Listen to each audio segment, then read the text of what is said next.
9th of May 2021. It is 18 months free of licence period. So we are not on licence for 18 months or so.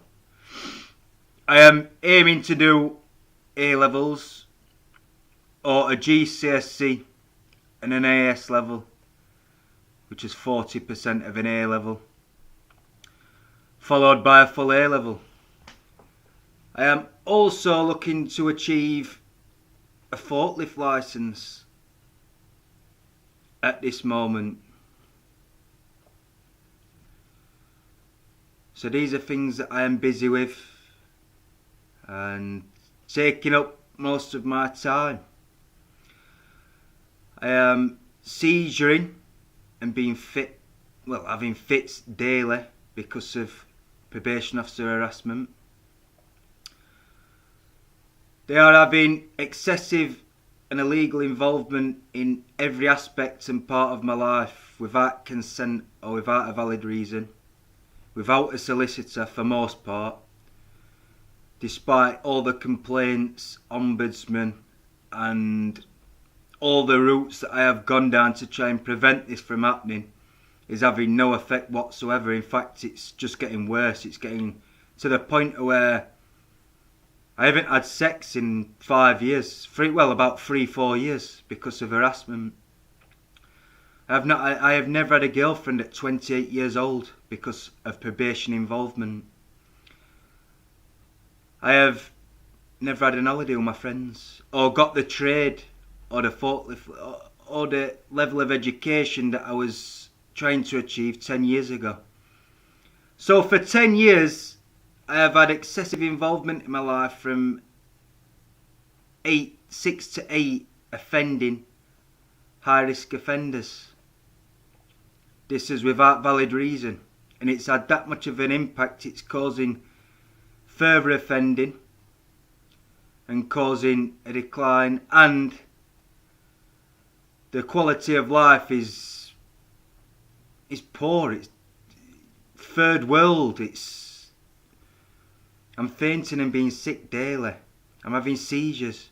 My family are in that bad a state at a young age. They look, wow, it's unreal. And they're not being regulated. It's not being stopped or prevented. There's no regulation to it. There's no order to it.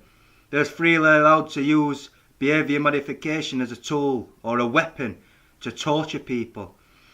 So for 10 years I have been through torture and hell, and I will never be able to buy a home or get married or have children because of what they have done. And I will never get justice. I will never get anything. They're not willing to accept any responsibility whatsoever for this because they believe that the involvement they have does not have the kind of reaction that's happened. It doesn't have the kind of effect that it really is having. So they hide behind a mask, but it's in my case, from my experiences and from what I've been through, this is quite evident as to it's a crime. It's an illegal crime and it's a deliberate act. Because I'm a professional. I'm a professional person trying to achieve a trade as an electrician or something similar to that of a level 3 or a level 4, which is A-level standards, or higher education, which is that of a professional person, which is what you do not use that kind of equipment or that kind of technology or that kind of level of harassment. You do not place these kind of professionals under that kind of label, which they have done, and tried to cover it up as somebody who is not professional, which is the root cause of the problem, which is why this is not regulated. So for 10 years my life has been hell, and I am getting no justice or no respite or any kind of anything. They are pressuring housing, employment, women to the point where I don't think about it because the chances I do get to meet women to where their probation officers aren't paying attention don't last long enough because they harass them. They harass their work, their employment. They're harassing my family's employment, their mortgages, their work. My family have been under behaviour modification to the point of where they're... Wow. This is my first offence ever, which they have caused. They have spun me into an offence. So, we have said we're gonna go to an hunger strike, I think. As of the 9th of May. We're having no solution being offered.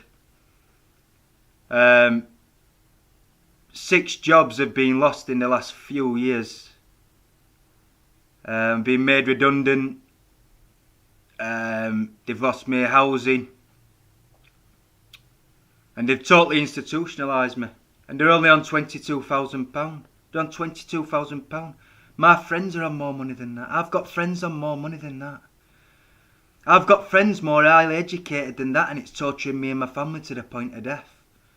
I am capable of education of that and trying to achieve a similar education of that level, which is a level 3 or 4. I've got probation officers on me with the basic...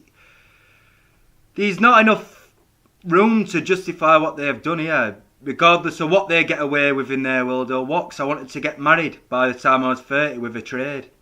So, at 28 years old, we are very far away from that. We are quite far away from that. So this harassment is excessive. The harassment in housing is excessive. The harassment in my family's life is excessive. They've left me on an open file for 10... The root cause is they've left me on an open file for 10 years with no solicitor before a conviction, which has caused the conviction. And they've left it on during... That's the whole point. They have left an open file on since I was 19, now to 28, with no conviction. And the same file has been left on through jail, now off licence. It's been on for 10 years before a conviction, with the same 6 to 8 people on. So as you can imagine, my life for the last 10 years has not been worth living, because every day has been hell. It's not just illegal, it's to the point where it can be a serious crime. And I believe it's a noticeable serious crime because of the impact that it's had on a professional's life. I'm going to have to refusing to eat. I've got to.